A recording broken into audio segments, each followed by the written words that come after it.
So, hey guys, this is Abhor Rohtas Verma. So, welcome back to our YouTube channel All in Education.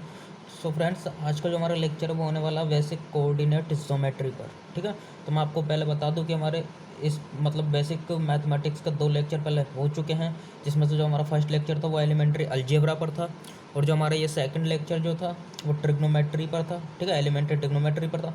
और जो आज का हमारा lecture है वो है लेक्चर नंबर 3। ठीक है, जो आज का लेक्चर हमारा होने वाला है बेसिक कोऑर्डिनेट ज्योमेट्री पर। ठीक है, तो मैं आपको ये बता दूं कि जितना भी मैं आपको यहाँ पर पढ़ाऊँगा उसके आपको हैंड रिटन नोट्स डिस्क्रिप्शन में PDF मिल जाएगी, आप वहाँ से जाकर डाउनलोड कर सकते हो। ठीक है, तो आपको अभी लिखने पर नहीं, समझने पर ज़्यादा फोकस देना है। ठीक है, आपको लिखना नहीं है, हो सके तो आप अपना मतलब रफ नोट्स बना सकते हो, हाथ के हाथ लिखते हो, लेकिन मैं आपको यही सजेशन दूंगा कि आपको लिखना बिल्कुल भी नहीं है। ठीक है, आपको हैंड रिटन नोट्स PDF में मिल जाएंगे, आप वहाँ से जाकर अपना लिख सकते हो। ठीक है, लेकिन अभी आपको सिर्फ समझने पर ही फोकस करना है। तो आज का लेक्चर बिना किसी तो स्टार्ट करते हैं आज का लेक्चर बिना किसी देरी के। ठीक है, तो हमारा जो है ये लेक्चर होने वाला, ये जो हेडिंग होने वाली है वो 3rd होने वाली है। क्या होगी? Basic coordinate geometry.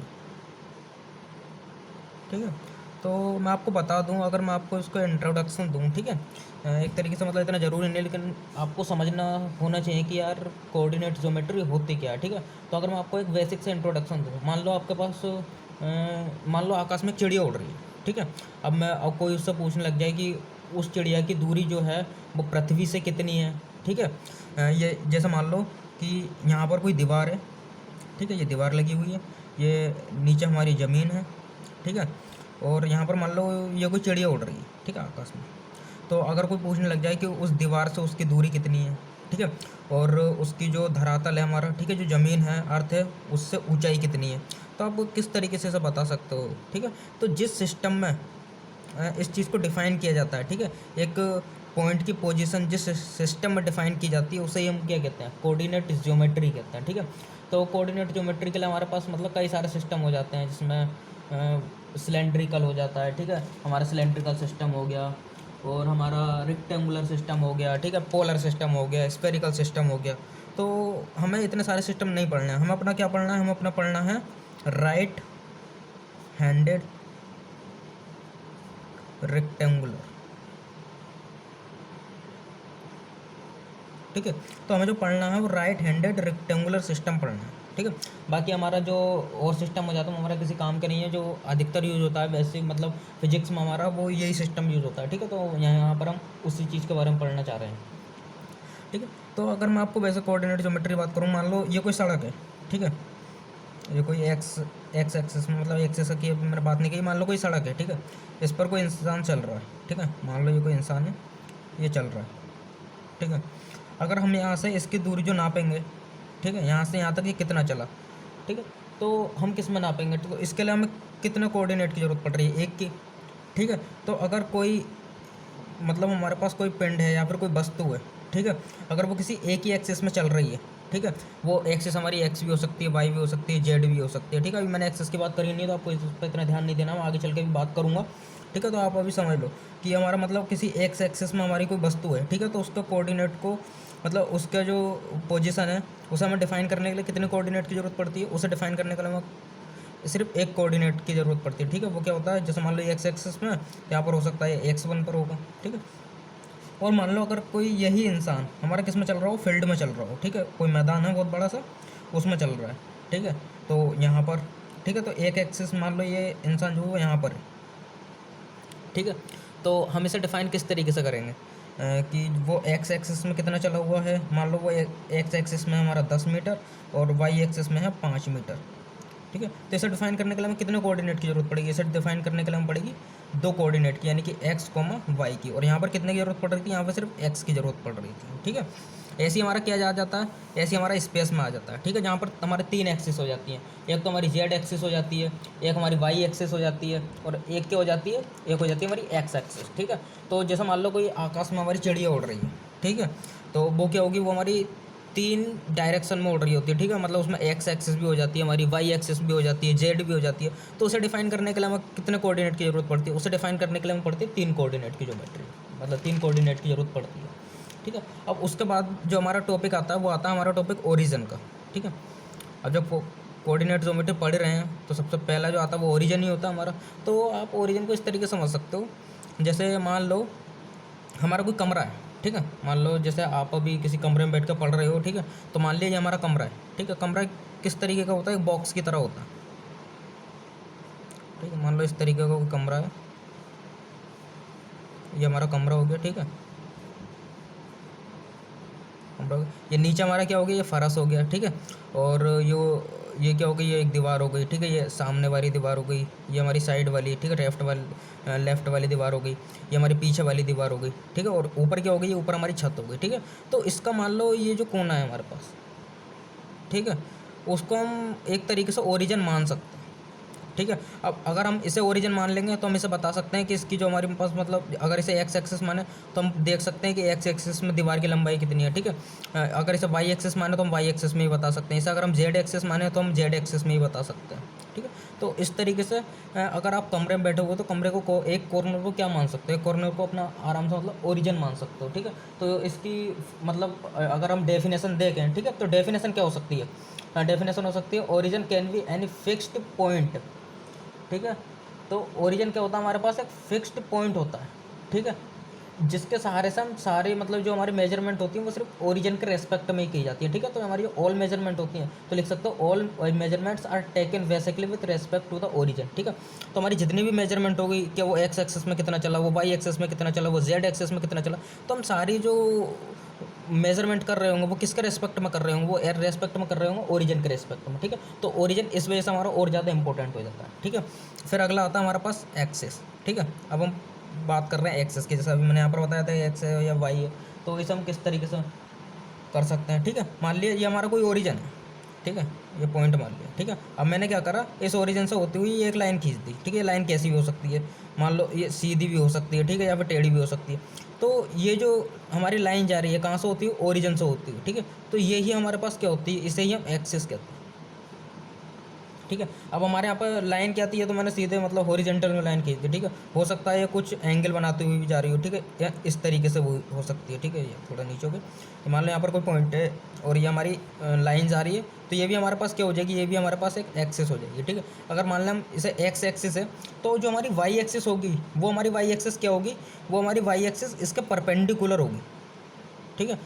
अगर ये एक्सेस है तो इसका परपेंडिकुलर क्या होगी, वाई एक्सेस होगी। अगर ये एक्सेस है तो इसके परपेंडिकुलर क्या होगी, वाई एक्सेस होगी, ठीक है। तो ये भी आपको याद रखना है, ठीक है। उसके बाद में क्या होता है, हमारे पास जेड एक्सेस आ जाती है, ठीक है। तो जेड एक्सेस जो होती है वो क्या होती है, जैसे मान लो यहाँ पर मैं दोबारा बना देता हूँ, ये थोड़ा वैसा हो गया। मान लो ये एक्स एक्सेस है हमारी और ये हमारी क्या है, ये हमारी वाई एक्सेस है, ठीक है। ये हमारे पास एक्स एक्सेस होगी। तो जो हमारी जेड एक्सेस होगी वो क्या होगी, वो दोनों के परपेंडिकुलर होगी, ठीक है। ये मतलब ये वाई एक्सेस है, ये एक्स एक्सेस है, तो जो हमारी जेड एक्सेस होगी वो कुछ इस तरीके से होगी, ठीक है, बाहर को निकली हुई होगी। अब मैं यहाँ पर तो बना नहीं सकता, तो मैं इसे किस तरीके से बना सकता हूँ, इस तरीके से बना सकता हूँ। तो ये क्या हो जाएगी हमारे पास, ठीक है, ये क्या हो जाएगी, ये हमारे पास हो जाएगी जेड एक्सेस, ठीक है।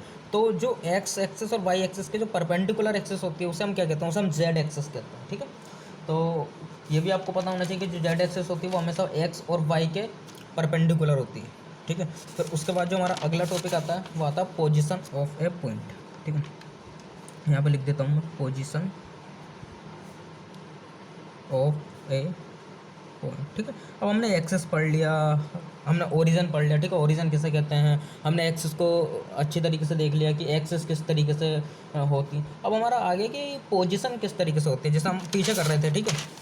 जैसे मान लिया हमने यहाँ पर कोई व्यक्ति था हमारा, ठीक है, कोई ह्यूमन था, वो एक फील्ड में चल रहा था, ठीक है। मान लिया वो एक्स एक्सेस में 10 मीटर चला, वाई एक्सेस में 5 मीटर चला, तो इसके कोऑर्डिनेट क्या हो जाएंगे, एक्स कोमा वाई हो जाएंगे, ठीक है। और एक्स कोमा वाई क्या हो जाएंगे हमारे पास, 10,5 हो जाएंगे, ठीक है। तो जो पोजीशन क्या होती है, तो पोजीशन हमारे पास इस तरीके से स्पेसिफाई की जाती है कि वो जिस एक्सेस में चल रहा है, ठीक है, उससे कितने डिस्टेंस पर चल रहा है, ठीक है। जैसे यहाँ पर ये हमारा इंसान था, ठीक है, मैं इसे दोबारा बना देता हूँ। यहाँ पर मान लिया ये हमारे पास क्या है, ये हमारे पास कोई एक्स एक्सेस है और ये हमारे पास क्या है, वाई एक्सेस है, ठीक है। यहाँ पर हमारा कोई पॉइंट है, ठीक है। तो आप पोजीशन ऑफ ए पॉइंट को इस तरीके से डिफाइन कर सकते हो कि वो एक्स एक्सेस से कितने डिस्टेंस पर है, ठीक है, और वो वाई एक्सेस से कितने डिस्टेंस पर है। मान लिया कि वो हमारे पास जो एक्स एक्सेस है उससे डिस्टेंस पर है एक्स, ठीक है, x1, और जो हमारे पास वाई एक्सेस से वो डिस्टेंस, मतलब वाई एक्सेस से जो डिस्टेंस पर है वो तो एक्स डिस्टेंस पर, और जो एक्स एक्स एक्सेस से जो डिस्टेंस पर है वो कितना पर है, वो वाई एक्सेस पर। ठीक है, तो इसका पॉइंट क्या हो जाएगा, इसका पॉइंट हो जाएगा एक्स कॉमा वाई। ठीक है, तो इस तरीके से कह सकते हैं। मान लो यहाँ पर अगर हमारा एक होता, यहाँ पर दो होता, ठीक है, यहाँ पर क्या होता है, यहाँ पर तीन होता, ऐसे यहाँ पर हमारे पास यहाँ पर एक होता, यहाँ पर दो होता। ठीक है, तो इसका पॉइंट क्या हो जाता है, एक्स कोमा वाई। वो हो जाता है हमारे पास एक्स का मान हो जाता है 3 और वाई का मान कितना हो जाता है 2। ठीक है, तो इसी को ही हम क्या कहते हैं, पोजिशन ऑफ ए पॉइंट कहते हैं। ठीक है, समझ में आ गया। उसके बाद हमारा जो अगला टॉपिक आता है वो आता है हमारे पास डिस्टेंस फार्मूले का। ठीक है, अब डिस्टेंस फार्मूला हम किस तरीके से कह सकते हैं। ठीक है, तो आपको उसके लिए समझना पड़ेगा। मान लो ये है, ठीक है, ये हमारे पास कोई एक्स एक्सिस है और ये हमारे पास क्या है, कोई वाई एक्सिस है। ठीक है, मान लिया एक पॉइंट हमारे पास यहाँ पर और एक पॉइंट हमारे पास यहाँ पर। ठीक है, तो डिस्टेंस क्या होती है, डिस्टेंस का मतलब होता है दूरी। ठीक है, तो दो बिंदुओं, ठीक है, या फिर 2 पॉइंट्स के जो बीच की दूरी होती है उसे हम क्या कहते हैं, उसे डिस्टेंस कहते हैं। ठीक है, अब डिस्टेंस को डिफाइन कैसे करते हैं। मान लिया इसके जो मतलब कोऑर्डिनेट वो होंगे, बिंदु होंगे, वो क्या होंगे, x1 y1 होंगे। ठीक है, इसके क्या होंगे, इसके x2 y2 होंगे। ठीक है, मान लिया अगर ये पॉइंट हमारे पास P, ये पॉइंट हमारे पास Q। ठीक है, तो पी क्यू के बीच की जो दूरी होगी, हम इसके जो पॉइंट्स दे रखे हैं x1 y1 और x2 y2, उनकी मदद से हम कैसे निकाल सकते हैं। ठीक है, तो जो हमारा डिस्टेंस फॉर्मूला होता है वो होता है d = x2 - x1। ठीक है, क्या होता है, x2 - x1 का स्क्वायर। ठीक है, फिर क्या होता है, प्लस y2 - y1 का स्क्वायर। ठीक है, और ये पूरा का क्या हो जाता है, हमारे पास अंडर रूट हो जाता है। तो ऐसे क्या हो सकता है, ऐसे क्या होता है, ऐसा हम दो पॉइंट के बीच की दूरी आराम से निकाल सकते हैं। ठीक है, तो ये भी आपको पता होना चाहिए कि अगर हमारे पास कोई दो पॉइंट्स दे रखे हैं x1 y1 और x2 y2, तो उनके बीच की दूरी हम किस तरीके से निकालेंगे। ठीक है, उसके बाद वो क्या कह देता है, वो डायरेक्ट पूछ लेता है कि ओरिजिन से हमारे पास पॉइंट की दूरी बताओ। जैसे यहाँ पर था, यहाँ पर क्या था, ये ओरिजिन से है। ठीक है, मान लो ओरिजिन से ये कितनी दूरी पर है, डी दूरी पर है। ठीक है, तो इसकी दूरी हम किस तरीके से निकालेंगे। तो इसकी दूरी निकालने के लिए हम क्या करेंगे, यहाँ पर ये 2 होगा हमारा। ठीक है, तो इसकी दूरी निकालने के लिए, ठीक है, तो मतलब distance of a point from the origin. ठीक है, the distance of the point, यहाँ पे लिख देता हूँ मैं, the distance of the point from the origin. ठीक है, तो अगर ओरिजिन के रिस्पेक्ट में मैं डिस्टेंस निकाल रहा हूँ तो उसमें क्या होगा, हमारे पास जो x1 y1 का मान होगा वो क्या हो जाएगा, 0 हो जाएगा। तो वो d बराबर क्या हो जाता है, √x1 का स्क्वायर माइनस y1 का स्क्वायर। ठीक है, क्योंकि उसमें एक x और एक y क्या हो जाएगा, हमारे पास 0 हो जाएगा। ठीक है, तो इस तरीके से भी हम डिस्टेंस अपने आराम से निकाल सकते हैं। फिर उसके बाद में क्या आ जाता है कि मान लो ये कोई हमारे पास वो दे रखा है। ठीक है, इसमें हमारे पास x से ज़्यादा ही बन रही है कुछ। ठीक है, मान लो ये x एक्सेस हो गया, ये y एक्सेस हो गया। ठीक है, तो हो सकता है कि उसने एक पॉइंट यहाँ पर दे दिया है। ठीक है, एक पॉइंट यहाँ पर दे दिया और वो हमसे कह रहा है कि इसका जो मिड पॉइंट है, मान लो मिड पॉइंट क्या है, वो ये है। ठीक है, तो पूछ रहा है जो मिड पॉइंट है इस चीज़ के, इसके जो बिंदु होंगे वो क्या होंगे। ठीक है, इसके जो कोऑर्डिनेट होंगे वो क्या होंगे, तो वो कैसे निकालते हैं हम। ठीक है, मान लिया इसके हैं हमारे पास x1 y1 और इसके हैं हमारे पास x2 y2। ठीक है, और इसके हमने मान लिया x, y। ठीक है, तो इसका जो मिड पॉइंट निकालता है वो कैसे निकालते हैं, वो हमारे पास होता है x, y = x1 + x2/2। ठीक है, और y का कैसे निकालते हैं, y1 + y2/2। ठीक है, यानी कि हम दोनों का क्या निकाल देते हैं, हम दोनों का एवरेज निकाल देते हैं। अगर हमसे x पॉइंट पूछ रहा है वो, ठीक है, मिड पॉइंट कोऑर्डिनेट, अगर उसका मतलब मिड पॉइंट का कोऑर्डिनेट x, y है। ठीक है, तो हमसे x का मान पूछ रहा है तो हम क्या करेंगे, x1 और x2 का एवरेज निकाल देंगे। ऐसे अगर वो हमसे y का मान पूछ रहा है तो y1 और y2 का क्या निकालेंगे, हम एवरेज निकाल देंगे। इससे क्या होगा, हमारे पास मिड पॉइंट निकल के आ जाएंगे। ठीक है, अगर दो पॉइंट्स हमारे पास दे रखे हैं या फिर एक लाइन दे रखी है। ठीक है, मान लो एक लाइन दे रखी है। ठीक है, ये हमारे पास क्या लाइन दे रखी है और लाइन का क्या पूछ रहा है, वो मिड पॉइंट पूछ रहा है। ठीक है, तो हम क्या निकालेंगे, इस तरीके से हम उसका मिड पॉइंट निकाल सकते हैं। इसकी ज़रूरत आपको अधिकतर उन चीज़ों में पड़ेगी, जैसे काइनेमेटिक्स में भी हमारी इसकी ज़रूरत पड़ सकती है। ठीक है, और जहाँ आप सेंटर ऑफ मास पढ़ रहे होंगे, ठीक है, तो वहाँ क्या होता है, वहाँ हमारे पास रोड का सेंटर ऑफ मास निकालना पड़ता है। ठीक है, तो वो आप कोऑर्डिनेट सिस्टम की मदद से भी निकाल सकते हो, तो उसके लिए भी आपको वहाँ इस चीज़ की ज़रूरत पड़ती है। ठीक है, तो इस वजह से मैथमेटिक्स मतलब कोऑर्डिनेट ज्योमेट्री और ज़्यादा इंपॉर्टेंट हो जाती है। ठीक है, तो ये आपको सब पता होना चाहिए। उसके बाद हमारे पास क्या आ जाता है, उसके बाद हमारे पास आ जाता है स्लोप। ठीक है, स्लोप का मतलब क्या होता है, ढाल। ठीक है, तो यहाँ पर मैं लिख देता हूँ, हमारी जो अगली हेडिंग आ जाएगी स्लोप ऑफ ए लाइन। ठीक, स्लोप ऑफ ए लाइन का मतलब क्या हुआ कि एक जो हमारे पास लाइन है, ठीक है, वो कितने एंगल से झुकी हुई है।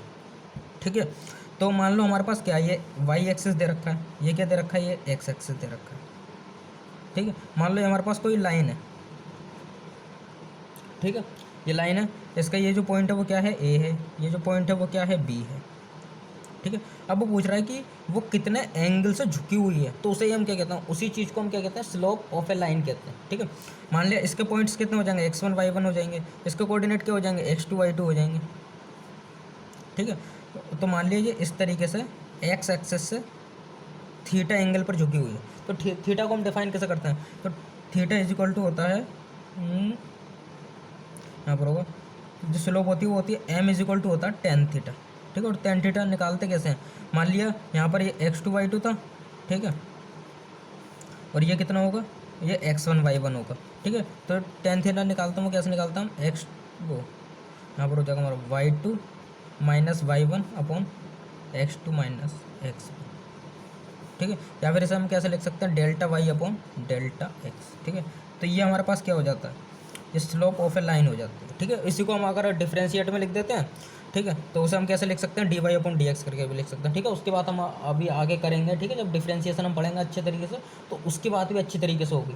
ठीक है, तो अभी आपको सिर्फ इतना समझना है कि जो स्लोप होती है वो क्या होता है, m is equal to tan theta होता है, और टेन थीटा का मान हम कैसे निकालते हैं, y2 माइनस y1 अपॉन ऊपर x2 माइनस x1 से इसका मान निकल आता है। ठीक है, और जहाँ पर हमारा थीटा क्या है, थीटा हमारा एक्स एक्सेस से एंटी क्लॉकवाइज डायरेक्शन में लिया हुआ एंगल। ठीक है, तो हमें ये भी पता होना चाहिए कि पॉजिटिव डायरेक्शन से एंगल लेना है। ठीक है, पॉजिटिव एक्स एक्सिस से हमें एंगल लेना है, और कहाँ लेना है, एंटी क्लॉकवाइज डायरेक्शन में। ठीक है, क्योंकि जब मैंने आपको शुरू में बताया था कि एंटी क्लॉकवाइज डायरेक्शन में क्यों लेना है, क्योंकि एंटी क्लॉकवाइज डायरेक्शन में हमारा एंगल क्या होता है, पॉजिटिव हो जाता है। ठीक है, और अगर हम ले लें उसे क्लॉकवाइज डायरेक्शन में, तो हमारा एंगल क्या हो जाएगा, नेगेटिव हो जाएगा। ठीक है, तो ये भी आपको पता होना चाहिए। उसके बाद हमारे आ जाते हैं स्ट्रेट लाइन इक्वेशंस। ठीक है, तो यहाँ पर मैं अगला पॉइंट लिख देता हूँ, जो हो जाएगी हमारे पास स्ट्रेट लाइन इक्वेशन। ठीक है, सरल रेखा की समीकरण। ठीक है, अगर मैं इसकी जनरल फॉर्म की बात करूँ, तो जनरल फॉर्म इसकी क्या होती है, जनरल फॉर्म होती है A X plus B Y plus C is equal to 0। ठीक है, यहाँ पर ए क्या है हमारा, ए हमारा एक्स का कोफिशिएंट है, वाई क्या है हमारे पास, वी का कोफिशिएंट है, और सी क्या है, एक कांस्टेंट है। ठीक है, तो ये भी आपको पता होना चाहिए। इसके बाद हमसे वो क्या कहता था कि मतलब the equation of x axis. ठीक है, वो हमसे डायरेक्ट पूछ लेता है कि एक्स एक्सिस की इक्वेशन क्या होगी, तो क्या होगी हमारे पास, तो यहाँ पर मैं लिख लेता हूँ equation of x axis is equal to क्या होता है, वाई बराबर 0। ठीक है, इसको मैं एक काम करता हूँ, आपको इसी से समझाता हूँ। ठीक है, एक्सेस की मदद से समझाता हूँ। अब आप कहोगे कि ये कहाँ से आया, ठीक है, बताओ तो, या फिर रट लिया है आपने भी इस तरीके से। ठीक है, तो मैं रटा नहीं, आपको समझा रहा हूँ अच्छी तरीके से। ठीक है, तो जैसे वो क्या कर रहा था, इक्वेशन ऑफ एक्स एक्सिस। ठीक है, तो एक्स एक्सिस की इक्वेशन की मतलब पूछ रहा है, इसमें हम क्या है, ये हमारा क्या हो जाएगा, ये हमारे पास 0 हो जाएगा, मतलब 0 नहीं होगा, मूल बिंदु जो हमारे पास ये होता है, ओरिजिन होता है, ओरिजिन के जो हमारे पास पॉइंट्स होते हैं वो क्या होते हैं, 0,0 होते हैं। ठीक है, ओरिजिन को 100 किससे करते हैं, ओ से 100 करते हैं। तो वो एक्स एक्सिस की इक्वेशन पूछ रहा है। ठीक है, एक्स एक्सिस की पूछ रहा है, यानी कि हम वाई में कितना चले हैं, वाई में हम चले हैं 0। ठीक है, इसके कोऑर्डिनेट क्या होते हैं, 0,0। ठीक है, तो हम वाई में कितना चले, 0। इस वजह से अगर एक्स की इक्वेशन हमसे वो पूछ रहा है, तो वो क्या होगी, वाई बराबर 0 होगी। और अगर वाई की इक्वेशन पूछेगा, तो वाई एक्सेस की इक्वेशन पूछेगा, तो क्या हो जाएगा, वो एक्स बराबर 0 हो जाएगा।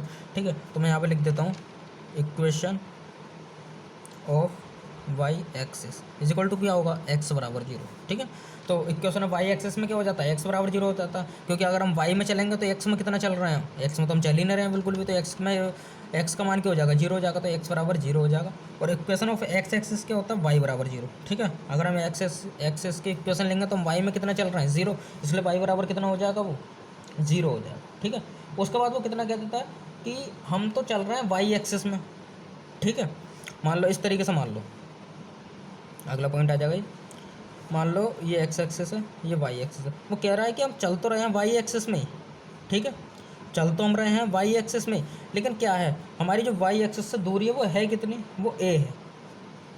ठीक है, मतलब वाई एक्सेस से ए दूरी है, एक्स एक्सिस में और चल के जा रहा है वाई एक्सिस में चल रहा है, तो वो पूछ रहा था इसकी इक्वेशन क्या होती है। तो एक्स एक्सिस में अब वाई इसमें क्या होगा हमारे पास, ठीक है, तो इसमें क्या हो जाएगा, एक्स बराबर ए हो जाता है, ठीक है, क्योंकि एक्स एक्सिस में कितने चले हम, ए दूरी चले, तो इसकी इक्वेशन क्या हो जाएगी, एक्स बराबर ए हो जाएगी, ठीक है। उसके बाद अगला पॉइंट बिल्कुल सेम इसी का अपोजिट कह लो एक तरीके से, वो क्या कहता है हमारे पास कि ये वाई एक्सिस है, ये एक्स एक्सिस है, ठीक है, तो वो कहता है हम चल तो रहे हैं एक्स एक्सिस में, ठीक है, लेकिन वाई एक्सिस में उसकी दूरी कितनी है, उसकी दूरी है बी, ठीक है, तो इसे किससे लिख देते हैं हम, वाई बराबर बी से, ठीक है, तो इसकी इक्वेशन क्या हो जाएगी, y is equal to b हो जाएगी, ठीक है।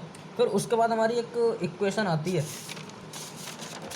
जिसे कहते हैं सरल रेखा की समीकरण भी हो जाती है, ठीक है, तो उसमें हमारे पास क्या आ जाता है, वो आ जाती है हमारे पास वाई बराबर एम एक्स प्लस सी, ठीक है, तो ये थोड़ी इंपॉर्टेंट इक्वेशन हो जाती है, ठीक है, इसे आपको समझना चाहिए। एम हमारे यहाँ पर क्या है, मैंने अभी एम आपको बताया था, एम हमारा क्या होता है यहाँ पर, एम होता है हमारे पास स्लोप, और सी क्या होता है हमारे पास, सी होता है हमारे पास कि वो वाई एक्सिस में कितनी दूरी चली हुई है, ठीक है, तो is a line which y बराबर एम एक्स प्लस सी क्या होगा, is a line which cut off an intercept c on the y axis, ठीक है, तो यहाँ पर सी क्या है हमारे पास, सी एक इंटरसेप्ट है जो किस में कटी हुई है, जो वाई एक्सिस में कटा हुआ है, ठीक है, तो उसने वाई एक्सिस में क्या करा, इंटरसेप्ट काट दिया सी का, ठीक है, सी दूरी का, फिर वो क्या हुआ, थीटा एंगल से हमारे पास चली जा रही है, मान लो इस तरीके से मान लो, ठीक है, इस तरीके से ये हो सकती है, ठीक है, जैसे वो वाई एक्सिस में कितना इंटरसेप्ट है उसका, सी है, ठीक है, वो इस तरीके से कोई लाइन दे रखी है, ठीक है, और एक्स एक्सिस से एंगल कितना बना रखा है उसने, थीटा बना रखा है, तो इसकी जो इक्वेशन होती है वो क्या होती है, वाई बराबर एम एक्स प्लस सी होती है, ठीक है, तो ये भी आपको पता होना चाहिए। अब इसमें कई केसेस आ जाते हैं हमारे, जैसे वो कहता है कि सी बराबर जीरो होगा, तो हमारे पास इक्वेशन क्या हो जाएगी, वाई बराबर एम एक्स हो जाएगी, ठीक है, और वो कहता है कि हमारा सी जीरो नहीं है, ठीक है, तो वही हम केसेस ले लेते हैं, जैसे when c is equal to zero हो जाए, ठीक है, when c is equal to zero हो जाए, तब वाई बराबर क्या हो जाएगा हमारे पास, तो वाई बराबर हो जाएगा एम एक्स, ठीक है, चाहे एम क्या है हमारे पास, M are the slope of a line, ठीक है। उसके बाद वो हमसे क्या कह देता है, अब इसका हम थोड़ा ग्राफ समझ लेते हैं, इसका ग्राफ किस तरीके से बनेगा। अब हमारे इसमें सी क्या है, मतलब वाई एक्सेस पे इंटरसेप्ट जो कटा हुआ है वो कितना है, वो जीरो है, तो लाइन कहाँ से जा रही होगी, यहाँ से जा रही होगी, ठीक है, कितने एंगल से जा रही होगी, थीटा एंगल से जा रही होगी, ठीक है, तो वाई बराबर एम एक्स की जो लाइन होती है, ग्राफ बनता है वो इस तरीके से बनता है, ठीक है। उसके बाद हमारा क्या आ जाता है, उसके बाद वो हमसे कह देता है कि वाई बराबर एम एक्स प्लस सी है, ठीक है, उसका हमें ग्राफ बना के दिखाओ, तो वाई बराबर एम एक्स प्लस सी का ग्राफ किस तरीके से बनेगा, इस तरीके से बनेगा, ठीक है। फिर अगली कंडीशन क्या आ जाती है हमारे पास, अगली कंडीशन मान लो कि हमारे पास दे रखा है सी बराबर तो है ज़ीरो, ठीक है, और एम इज़ लेस देन है ज़ीरो से, ठीक है, यानी कि एम का मान क्या है, नेगेटिव है, ठीक है। अब आपको ये पता होना चाहिए कि एम बराबर टेन थीटा होता है, ठीक है, एम का मान हमारा नेगेटिव कब आएगा, जब हमारा थीटा का मान 90 डिग्री से ज़्यादा होगा, ठीक है, तो जब एम बराबर m is less than zero होगा तो हमारा थीटा क्या हो जाएगा, थीटा हो जाएगा हमारा greater than zero, greater than 90 degree, ठीक है। मतलब एम का मान नेगेटिव आएगा कब, जब हमारा 10 का मान 90 से ज़्यादा हो जाएगा, तभी तो हमारा एम का मान नेगेटिव आएगा, ठीक है। तो m is less than zero के लिए हमारा कंडीशन होनी चाहिए कि थीटा हमारे पास क्या होना चाहिए, theta is less then, theta is greater then कितना होना चाहिए, 90 डिग्री होना चाहिए, ठीक है। तो इसका ग्राफ किस तरीके से बनेगा, मान लो ये वाई एक्सिस है और ये क्या हमारे पास एक्स एक्सिस दे रखी है, ये क्या दे रखी है, वाई एक्सिस दे रखी है, ठीक है। तो इसकी जो बनती है ये हमारे पास ओरिजिन हो जाएगा, ठीक है। तो ये लाइन कुछ इस तरीके से बनेगी, ठीक है। एंगल कितना हो गया हमारे पास, theta is greater than 90 degree होगी, ठीक है। फिर हमारे पास एक कंडीशन में वो क्या देता है कि मान लो एक कंडीशन अगली कौन सी आ जाती है कि सी तो है हमारा, सी बराबर नहीं है ज़ीरो के, ठीक है, और एम लेस देन है ज़ीरो के, ठीक है। तो इस लाइन का ग्राफ किस तरीके से बनेगा, अब एम लेस देन है जीरो का, तो थीटा इस क्या होगा, ग्रेटर देन 90 डिग्री होगा, ये तो आपको पता ही है, ठीक है। और सी बराबर क्या है, सी बराबर हमारा ज़ीरो नहीं है, तो इसके लिए जो हमारा लाइन का ग्राफ बनता है वो कितना बनता है, ये कुछ इस तरीके से बनेगा। अब एम का मान कितना आ रहा है, नेगेटिव, ठीक है, तो ये कुछ इस तरीके से लाइन होगी, ठीक है। वाई एक्सेस पे जो ये वाई है कोई, ये एक्स एक्सेस हो गई, तो वाई एक्सेस पे जो इंटरसेप्ट है वो कितना है, सी है, ठीक है। और हमारा क्या हो गया, ये जो एंगल हो गया वो कितना हो गया, थीटा हो गया, थीटा इज़ ग्रेटर देन कितना है, 90 डिग्री, ठीक है। तो इसकी जो अगर वो ये कंडीशन देते हैं कि सी हमारा मतलब इक्वल टू नहीं, is not equal to zero और M is less than zero, तो थीटा इज़ ग्रेटर देन हो जाएगा 90 डिग्री, ठीक है। और इसकी रेखा की समीकरण क्या हो जाएगी, वाई बराबर माइनस का एम एक्स प्लस सी, ठीक है। और ऊपर वाले की क्या होगी हमारे पास, ऊपर वाले की होगी y बराबर माइनस का एम एक्स, ठीक है। क्यों होगी, क्योंकि इसमें हमारा c जीरो हो गया और m का मान कैसा है, m का मान है हमारे पास नेगेटिव और c क्या है हमारे पास इसमें जीरो है, ठीक है। फिर उसके बाद आ जाती है हमारी एक जनरल, ठीक है। जनरल इक्वेशन एक तरीके से जनरली बोल सकते हैं इसे, या फिर एक कंडीशन भी बोल सकते हो, ठीक है। तो अगला हमारे पास जो हेडिंग आएगी वो आएगी, मान लो हमारे पास ये कोई लाइन दे रखी है, ठीक है। ये वाई एक्सिस है, ये एक्स एक्सिस है, ठीक है। ये क्या हमारे पास एक्स एक्सिस है, ये वाई एक्सिस है। मान लिया कोई पॉइंट दे रखे हैं दो, ठीक है, इस तरीके से, ठीक है। इन दोनों पॉइंट को हमने मिला दिया तो क्या बन गई, एक लाइन बन गई, ठीक है। मान लिया ये पॉइंट हमारे पास क्या है, पी है, ये क्या है, क्यू है, ठीक है। तो ये कुछ ना कुछ इंटरसेप्ट कर रहे होंगे, माना वाई पर इसने इंटरसेप्ट कितना किया हमारे पास, वी किया,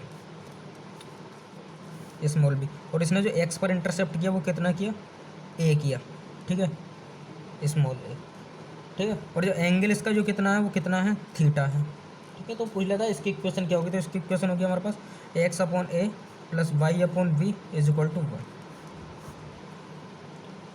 ठीक है। अब वो हमसे अब एक बात बताओ, जैसे यहाँ तक हमारा टॉपिक कंप्लीट हो गया, ठीक है। अगला हमारा टॉपिक लाइन पर ही शुरू होने वाला है, ठीक है। मान लिया अपने उसने तो आपको इक्वेशन दे रखी है 3x plus 2y plus 4 is equal to 0, ठीक है। अब वो उसके पूछ रहा है कि इसकी जो हमारे पास वो होगी स्लोप होगी, वो स्लोप कैसे निकालोगे।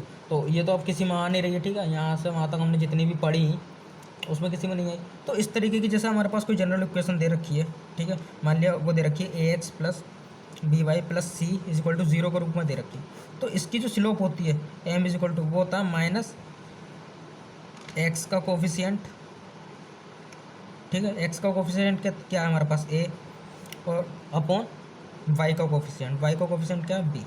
तो इसकी जो स्लोप हो जाएगी वो क्या हो जाएगी, m is equal to minus a upon b, ठीक है। और अगर मैं आपसे इसकी स्लोप पूछूं तो वो क्या हो जाएगी, m is equal to minus 3/2, ठीक है। तो इस तरीके से आप डायरेक्ट स्लोप निकाल सकते हो, ठीक है। उसके बाद जो हमारा अगला आता है, ठीक है, अगला आ गया, अब यहाँ तक हमारी लाइन खत्म हो गई, ठीक है। अब हमारा आ गया जैसे अब हम फिजिक्स में पढ़ेंगे, ठीक है। मैथमेटिक्स किसके लिए पढ़ रहे हैं, फिजिक्स के लिए पढ़ रहे हैं, ठीक है। तो उसमें क्या हो जाता है, हमारे डिपेंडेंट वेरिएबल्स आ जाते हैं, ठीक है, इंडिपेंडेंट वेरिएबल्स आ जाते हैं।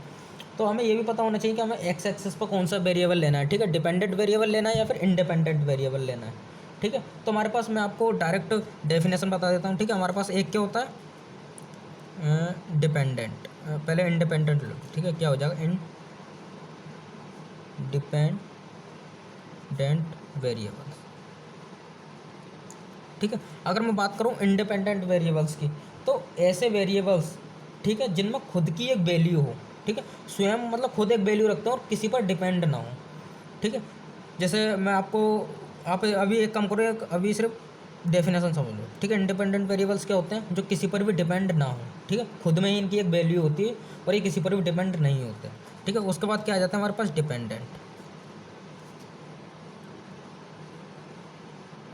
ठीक है। डिपेंडेंट वेरिएबल्स कौन से होते हैं, ऐसे वेरिएबल्स जो इंडिपेंडेंट वेरिएबल्स पर डिपेंड होते हैं, ठीक है। तो वो क्या कहलाता है हमारे पास, डिपेंडेंट वेरिएबल्स, ठीक है। अब ऐसे हम एक एग्जांपल से समझते हैं। मान लो मैंने यहाँ पर एग्जांपल लिखा, आपने एक सूत्र पढ़ा होगा, डी इज इक्वल टू क्या होता है, वी इंटू टी होता है, ठीक है। ये सूत्र आपने पढ़ा होगा। दूरी इज इक्वल टू चाल इंटू समय, ठीक है। Distance is equal to velocity into time. तो हमारे यहाँ पर जो डी होता है वो क्या होता है, वो होता है हमारे पास डिपेंडेंट वेरिएबल्स, ठीक है। डिपेंडेंट वेरिएबल्स क्यों है, क्योंकि ये टी पर डिपेंड कर रहा है, ठीक है, समय पर क्या कर रहा है, डिपेंड कर रहा है, और बी पर भी क्या कर रहा है, डिपेंड कर रहा है। अगर कोई मान लो कोई वस्तु है, ठीक है, कोई पिंड है हमारा, वो 5 मीटर पर सेकंड की स्पीड से चल रहा है, ठीक है। तो वो क्या कर रहा है, और हमसे पूछने लगा कि उसने 3 सेकंड में कितनी दूरी तय की, तो हम क्या करेंगे, वो किस चीज़ पर डिपेंड कर रहा है, वो बी पर भी डिपेंड कर रहा है, वो टी पर भी डिपेंड कर रहा है। तो डी क्या हो जाएगा हमारे पास यहाँ पर, डिपेंडेंट वेरिएबल्स हो जाएगा, ठीक है। और यहाँ पर टी क्या है हमारे पास, टी क्या है, टी किसी पर भी डिपेंड नहीं है, ठीक है। तो टी क्या हो जाएगा, टी इंडिपेंडेंट हो जाएगा, ठीक है। क्योंकि अगर वो कम दूरी चले या ज़्यादा दूरी चले, ठीक है, तो टी दूरी पर डिपेंड नहीं कर रहा है, तो टी क्या हो जाएगा हमारे पास, इंडिपेंडेंट वेरिएबल्स हो जाएगा, ठीक है। तो जब हम वाई एक्सिस और एक्स एक्सिस में ग्राफ खींचेंगे, ठीक है, जब हम काइनेमेटिक्स फर्स्ट पढ़ रहे होंगे, ठीक है, सरल रेखामा गति, motion in a straight line, तो उसमें हमारे पास कई तरीके की ग्राफ खींचना पढ़ेंगे, ठीक है। तो उसमें हम पता होना चाहिए कि इंडिपेंडेंट वेरिएबल किस पे लेना हो, डिपेंडेंट। तो हमारा जो एक्स एक्सेस होती है उस पर क्या आता है हमारे पास, इंडिपेंडेंट वेरिएबल, ठीक है। और जो हमारे पास वाई एक्सेस होती है उस पर क्या आ जाता है हमारे पास, डिपेंडेंट वेरिएबल।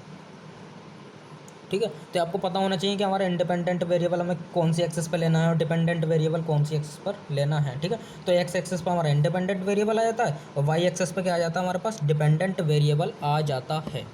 ठीक है, तो फ्रेंड्स आज के लेक्चर में बस इतना ही। आशा करता हूँ कि आपको जो मैंने समझाया है वो थोड़ा बहुत तो समझ में आया ही होगा। ठीक है, और अगर नहीं आया हो तो वीडियो को रिपीट करके ज़रूर देखना एक बार। ठीक है, क्योंकि मैं थोड़ा स्पीड से समझा रहा हूँ, टाइम की थोड़ी कमी है। ठीक है, आधे घंटे की वीडियो ही आ पाएगी आपके पास, तो मैं सोचता हूँ कि आधे घंटे में आपको ज़्यादा से ज़्यादा समझाने की कोशिश करूँ। ठीक है, और बेसिक मैथमेटिक्स में भी कुछ क्वेश्चंस वगैरह भी नहीं करा रहा हूँ मैं, इस वजह से, ताकि आपको टॉपिक्स अच्छी तरीके से हो जाए। ठीक है, क्वेश्चंस भी हम करेंगे, तो उसकी चिंता मत करो आप, क्वेश्चंस आपके हो रहे होंगे।